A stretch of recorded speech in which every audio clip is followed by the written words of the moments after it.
La Mishnah de Pirkei Avot, Pirkei Mishnah Yutet, va mettre en parallèle deux êtres qui sont peut-être qui ont certaines a priori similitudes dans la définition de leur comportement, mais qui sont les plus opposés. Avraham et Bilam. Avraham, les Havdil, Avraham Avinu et Bilam Arasha. Et la Mishnah nous fait donc le parallèle entre les deux d'une certaine façon, un parallèle qui crée un contraste. Il y a des élèves d'Avraham Avinu et il y a des élèves de Bilam Arasha. Et les élèves d'Avraham Avinu, c'est ceux qui sont imprégnés de bonnes midot. Les midot de Aïn Tova, c'est quoi Aïn Tova? Aïn Tova, c'est le regard positif. C'est-à-dire que lorsque quelqu'un possède quelque chose, je suis heureux pour lui. Lorsque quelqu'un est joyeux, je suis heureux pour lui. Aïn Tova. Aïn Tova, c'est voir ce que possède l'autre avec un esprit positif. Je suis content pour lui. Aïn Tova. Un regard bonificateur. De même, Avraham Avinu, c'est Nefesh et Shefela. Il n'est pas imprégné de ce désir pour les Ta'avot. On voit chez Avraham Avinu, alors qu'il le roi de Sodome lui proposait, il dit non, mais il n'a pas cette volonté de posséder ce que l'autre possède. Pour Sarah aussi, Atayadati, on voit qu'il n'était pas un homme qui est trop imprégné de Ta'ava. Et aussi, Avraham Avinu, c'est celui qui est Ruach Nemucha, qui fait preuve d'humilité. Vanochi afar va'efer, Alna ta'avor me'al avdecha. Avraham Avinu, c'est les midot. Les midot de Aïn Tova, les midot de Ruach Nemucha, les midot de Nefesh Shefala. Et tout celui qui s'inscrit dans ces midot, c'est l'élève d'Avraham Avinu. On y revient. Bilam Arasha, par contre, c'est le contraire. Bilam Arasha, c'est Ruach Gvoa. Il dit aux envoyés de Balak, non, Me'en Elohim, Me'en Hashem, le titila aloch imachem. Hashem a refusé de me laisser partir avec vous comme si vous n'étiez pas suffisamment au rang, j'ai besoin de mieux. Une délégation plus élevée. Imachem, c'est pas, ça ne va pas. Évidemment, à Bilam, c'est Aïn Ra.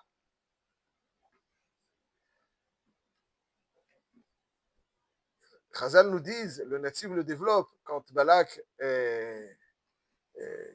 demande à Bilam, il lui dit, Ki adati kasher, tevarech mevorach, ve tasher taor yu'ar. C'est-à-dire quoi, tasher tevarech mevorach? C'est-à-dire, là, mevorach, c'est au passé. Celui que tu bénis est béni. Et celui que tu maudis sera maudit. Il ne dit pas, il est maudit. Quelle est la différence? Il dit le natif. Encore d'autres, il dit, Bilam, il n'avait pas le koach de la bracha. Celui qui est fait, il disait à quelqu'un, tu vas avoir ça et ça, mais en réalité, il savait voir que de toute façon, il l'aurait. Donc, Hachem Tevarech, Mevorach, il est déjà Mevorach. Lui, il n'a rien fait pour ça. Il faisait style que c'est lui qui le faisait, ouais, mais il n'a rien fait. Hachem Taor Yuar, et ça, ce qu'il pouvait faire, c'est abîmer. Il n'a pas, pourquoi? Parce que quelqu'un qui a une ra, il ne peut pas. Aïn Tova, Tova Inu Yevorach, ou Yevorach, ou Yevarech. Celui qui a un regard bonificateur, alors positif, alors il bénit par son regard. Alors que celui qui a une ra, il abîme par son regard.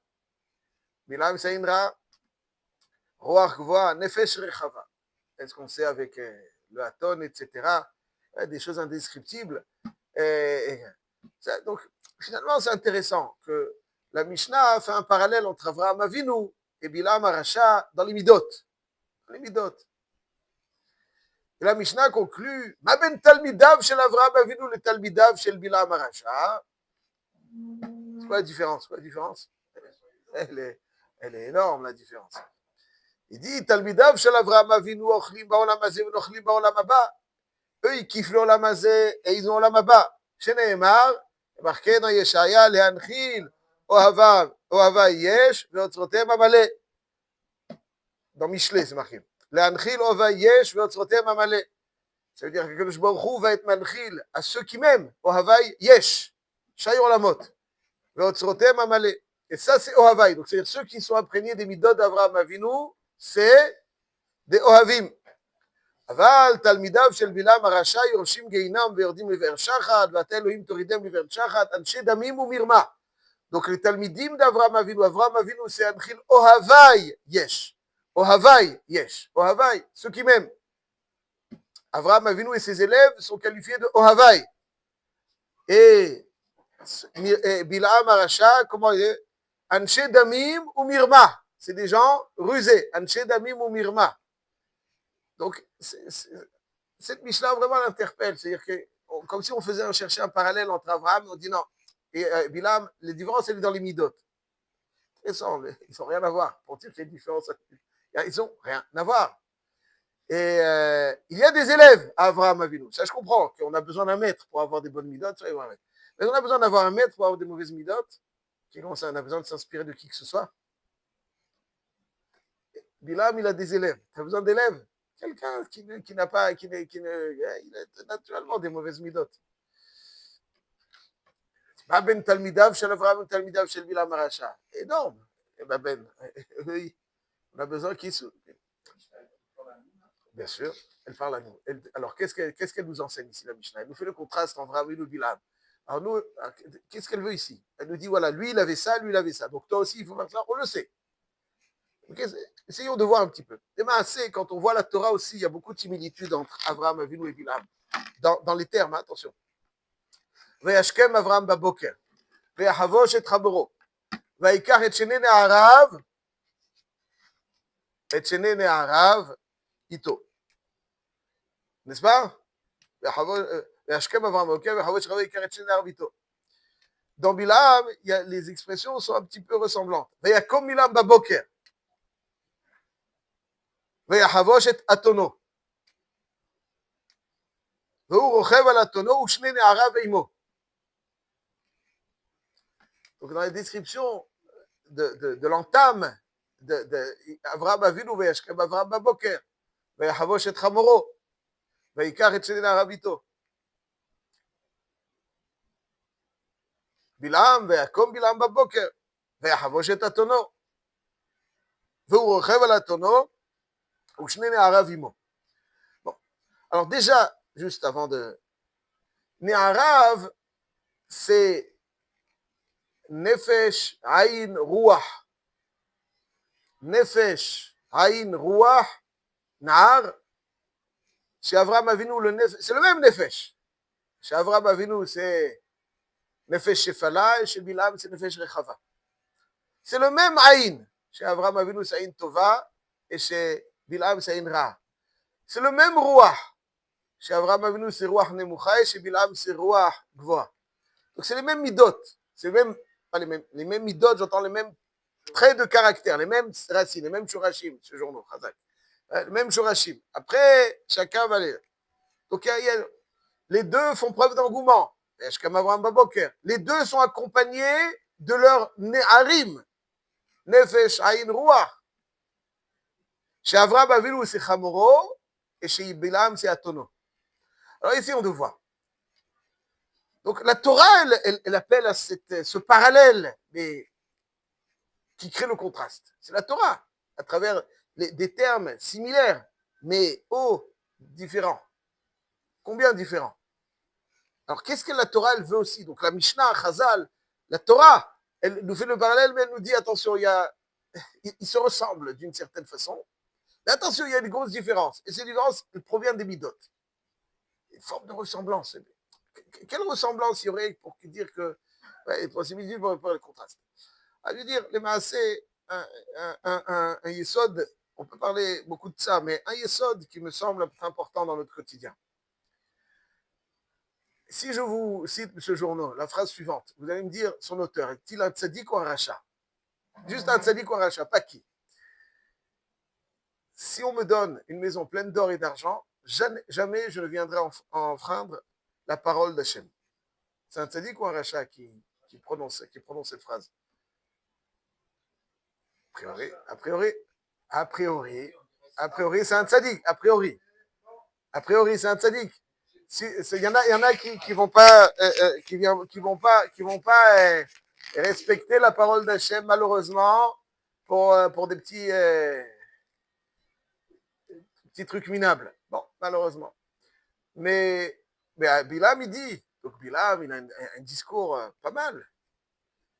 Tu me donnes une maison pleine d'or et d'argent. Imiten li balak mlo beito kesef ezav. Lo uchal amrot et pi Hashem. Jamais je n'enfreindrai la parole d'Hachem. Comment une phrase pareille sort d'un rachat? C'est une phrase de rachat. Alors, la réponse me semble être la suivante. En fait, il y a deux guichottes, deux approches avec la Torah. Un juif et la Torah, il peut y avoir deux guichottes, deux approches.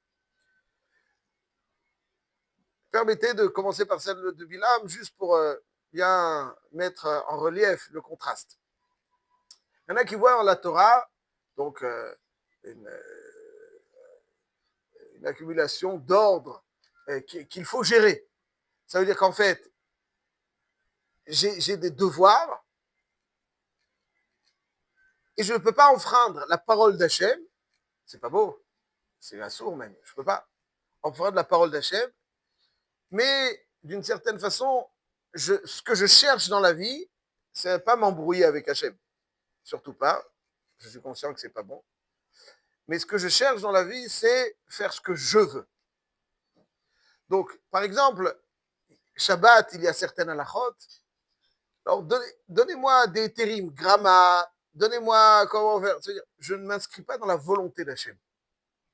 Moi, je veux faire ce que je veux. Maintenant, comment je peux faire ce que je veux contre Hachem? Ce que Hachem il dit, moi, je ne rentre pas en conflit avec Hachem. Non, je ne rentre pas en conflit. Mais je devine ce qu'il veut. Mais tant qu'il ne me l'a pas dit, ça ne m'intéresse pas. Parce que je ne cherche pas à faire sa volonté. Je cherche à faire ce qu'il me dit, à ne pas entrer en conflit avec lui, à ne pas... Mais en réalité, je suis là pour faire ce que je veux. Maintenant, ce que je veux, c'est ne pas être en conflit avec Hachem. Je gère donc mon rapport avec la Torah. Et ça s'inscrit dans tous les domaines de la vie. Quoi, tu crois qu'Hachem, ce qu'il attend de toi, c'est uniquement faire la tfila, mettre les tfilines, faire Birkat Amazon, c'est bien, hein, je ne viens pas... Mais tu dois t'inscrire dans l'esprit, à chaque instant, dans l'esprit de la Torah, dans la volonté d'Hachem. À chaque instant, tu ne dois pas te dire qu'est-ce qu'Hachem dit, mais qu'est-ce qu'il veut. Il y a un concept de Retzon Hachem. Retzon Hachem. C'est-à-dire, moi, je fais sa volonté. Je fais sa volonté. Si je respecte la Torah à la lettre, un technocrate, alors je ne suis pas dans l'esprit de la lettre, disons. Est-ce que Shabbat, il y a marqué que je ne peux pas passer mon temps à lire le journal? Il y a marqué? Dis-moi, montre-moi où il y a marqué. Il y a marqué? Il n'y a pas marqué. Il y a des terribles. Est-ce qu'il y a marqué que Shabbat, on ne peut pas dormir 3 heures, 2 heures? Pas marqué non plus. Marqué. Où est-ce qu'il y a marqué qu'on ne peut pas manger dans le resto et on ne peut pas consommer? Tout est caché à la méadrine, attention. J'en ne pas en conflit avec Hachem, mais tu comprends que ce n'est pas l'esprit. Un homme, il n'est pas là, il n'est pas venu sur terre pour... voilà. Il est venu pour autre chose. Pour autre chose. Il est venu pour autre chose. Alors, tu peux vivre ta vie en gérant la parole d'Hachem, sans entrer en conflit, mais tant que tu n'es pas en conflit, moi, je fais ce que je veux. Aval, ça c'est bilan. Imiten liblo beto, ça veut dire que c'est quelqu'un, attention, convaincu. Il est pas, jamais, attention, la halakha, s'il a marqué de ne pas allumer Shabbat, il n'allumera pas, même si tu lui donnes tout. Mais, et quand une femme, elle doit s'habiller d'une certaine façon, quoi, c'est à la lettre, sous le genou, ben, c'est sous le genou. Il faut être couverte, ben couverte, les bras, ben les bras aussi. Ok, ça c'est PHM. Mais il n'y a pas marqué, montre-moi où il y a marqué combien, comment, serré, pas serré, etc. C'est marqué, non, pas marqué. Alors celui qui fait PHM, il y a la perruque, ben la perruque. Mais la perruque, tu comprends bien que il faut s'inscrire dans l'esprit. Non. Dis, montre-moi dans la lacha, il y a marqué qu'il faut les cheveux couverts, et bien les cheveux sont couverts. Après, il n'y a pas marqué. Mais il y a plein de choses qui ne sont pas marquées. Il y a plein. Mais quelqu'un, il peut vivre à côté de la plaque toute sa vie, elle est à côté de la plaque, sans enfreindre ce qui a marqué. Pourquoi? Parce que lui, son objectif, c'est faire ce que je veux, sans entrer en conflit avec Hachem. Kedoshim Tiyu, parce que Kadosh Baruch Hu, il dit, je vous dis Kedoshim, soyez Kedoshim. Alors Ramban, il dit, quelqu'un peut être Naval Birshut Torah. Ça peut être un être minable, tout en respectant à la lettre ce qui est marqué dans la Torah. Désolé. Naval, c'est quelqu'un de fané, Nevela, novel. Quelqu'un de fané, quelqu'un sans chayout, sans consistance. Birshut Torah. La Torah, elle te dit, moi je fais. Tu comprends qu'il faut être dans l'esprit. Ça, c'est faire Retson Hashem. Bilam aussi, c'est quelqu'un qui n'enfreint pas la parole d'Hachem. Tout ce qu'Hachem, le Uchalamrot et puis Hachem. Uchalamrot et puis Hachem. Ah ben, la Toyodia qui veut pas que tu ailles. Tu sais. Il me l'a dit. Non, ben je le fais. Parce que je fais ce que je veux. Parce que lui veut.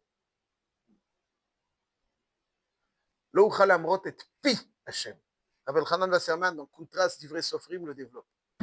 Il y a des gens comme ça qui vivent leur vie en ne se posant jamais la question, qu'est-ce qu'Hachem veut de moi maintenant? Il dit, qu'est-ce que je veux? Et quand ils décident ce qu'ils veulent, maintenant la question elle est, est-ce que j'entre en conflit avec Hachem si je le fais ou pas? Non. Si oui, bon, je ne le fais pas. Mais sinon, non. Il n'y a pas marqué. Je fais ce que je veux. Est-ce qu'il y a marqué dans la Torah qu'on ne peut pas aller dans une croisière la méadrine? Il y a marqué, montre-moi le texte. Il y a marqué dans Shulchan Aruch, il n'y a pas marqué. Il n'y a pas marqué qu'on ne peut pas aller à une croisière.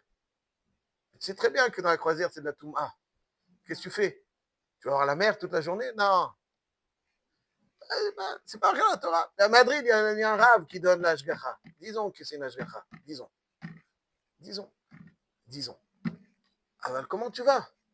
C'est pas marqué à la Torah. Ça, c'est l'état d'esprit de certains qui sont à côté de la plaque. Essaye de Rabbi Bilam. En fait, les deux, dans le comportement, ils peuvent être, a priori, comportement, c'est-à-dire strict, hein, a priori, ils peuvent avoir des similitudes, mais oh, combien différentes. Et le Bilam, il a des élèves. Parce que ces élèves-là, c'est un art de savoir gérer ce que je veux et ce que j'aime dit. C'est un grand art.